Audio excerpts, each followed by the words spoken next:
darte carnita para dejar la víbora chillando. Esos que se pronuncian contra López Obrador por ser un peligro a la libertad de expresión son los que me tienen bloqueado en Twitter.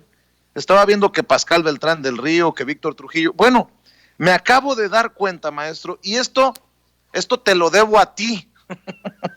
Hace unos días, ¿te acuerdas que exhibimos a Max Kaiser, el calderonista que nunca vio nada, que nunca persiguió a corruptos, que nunca se la pasó nadando de muertito en su puesto? ¿Te acuerdas que hablamos de Max Kaiser, no? Sí, el tipo que participa con Marta de Baile. Bueno, pues Max Kaiser también me acaba de bloquear y me acabo de dar cuenta porque Víctor Trujillo hizo mención a algo de Max Kaiser, lo quise ver. Oye, pues ¿cómo se atreven a hablar de libertad de expresión si no aguantan la crítica? Yo no he bloqueado a una sola persona en Twitter, aunque me remiente la madre, así se llame Tumbaburros, así se llame Héctor Suárez Gómez, como se llame Pedro Ferriz. No he bloqueado a nadie en mi historia de Twitter, pero estos personajes no tienen vergüenza. Dicen que Andrés Manuel López Obrador atenta contra la libertad de expresión y ellos son los que se la pasan bloqueando gente. Aunque las redes sociales no es la vida, pues sí me parece importante hacerlo notar. Y eso pasa cuando les duele lo que dices aquí, cuando los desnudas aquí, cuando los señalamos aquí, maestro.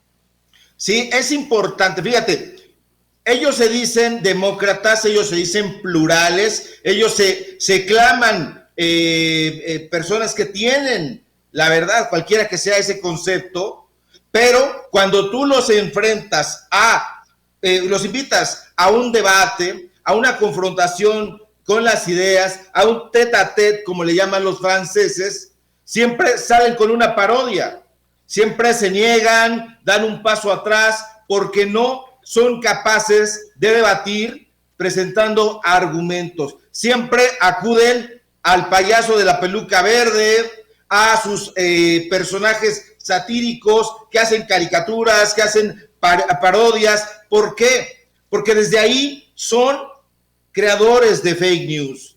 El contenido engañoso que intenta incriminar a una persona, llámese sátira, llámese parodia, es una noticia falsa. Cuando estos tipos incriminan al presidente y sale este tipo vociferante, Víctor Trujillo, lanzando diatribas estulticias en contra del jefe del Ejecutivo, dejando a un lado la importancia que le debería de tener la investidura presidencial, te das cuenta de que no tienen argumentos y que siempre prefieren reducirse a payasos.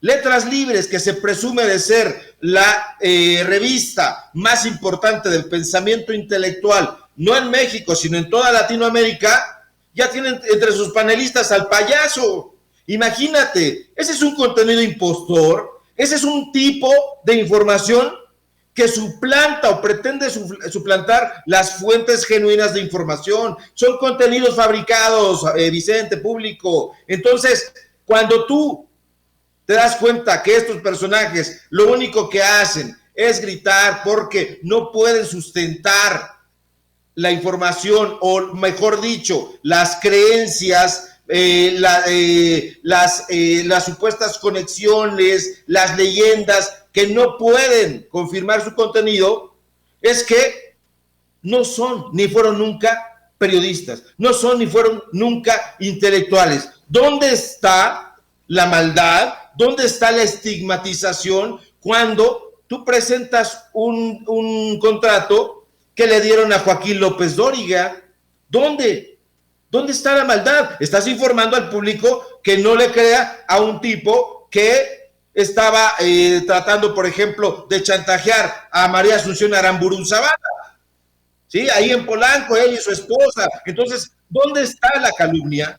¿Dónde estás informando a la gente? ¿Quiénes son estos personajes? qué hacen, qué han hecho, por qué viven en Polanco, en las torres estas adineradas. ¿Quién paga esas rentas? Pues estos monopolios de comunicación. Entonces, no son periodistas. ¿Cuándo han arriesgado el pellejo? Un periodista, y quienes hemos trabajado en esto, lo sabemos, arriesga la vida, no el prestigio. A mí sí, el presidente dice, no, Ricardo está equivocado porque compartió esto y es falso, y me lo muestra en documento, pues entonces hago una reflexión o el presidente o quien sea, y trato de verificar mis contenidos, mis fuentes de información, a ver si son o no genuinas. ¿Para qué? Para no engañar, para no manipular. Entonces, si tú estás interrumpiendo, como lo hace el presidente con esta presentación que está llevando a cabo los miércoles, los incomodas, desde luego, y te van a seguir bloqueando, querido Vicente, porque además también los exhibes, también les dices sus cosas en la cara. Y a ese tipo de gente no le gusta, no lo soporta. ¿Por qué? Porque le estás poniendo un espejo enfrente. Y no hay nada peor que a un monstruo, a un adefesio, le pongas un espejo enfrente y se da cuenta de que no es más que una sabandija. Y hay que decirlo con todas sus palabras. Querido Vicente, te mando un abrazo. Y pues los invito a seguirme en lo que publicamos en Regeneración MX, en mis redes sociales, @SevillaCrítico, en mi cuenta de Facebook, Ricardo Sevilla, así nada más. Y pues aquí seguimos apoyando esa política del presidente de combatir la información falsa. Hay que desnudarlos, Vicente, para que la gente los vea, no los estigmatice, pero vea qué clase de truanes son. Así es, maestro, te mando un abrazo, estamos al pendiente de lo que publiquen en Regeneración MX, y aquí te vemos y te escuchamos mañana en Sin Censura. Hasta mañana. Gracias, el maestro Ricardo Sevilla hablando con nosotros sin censura.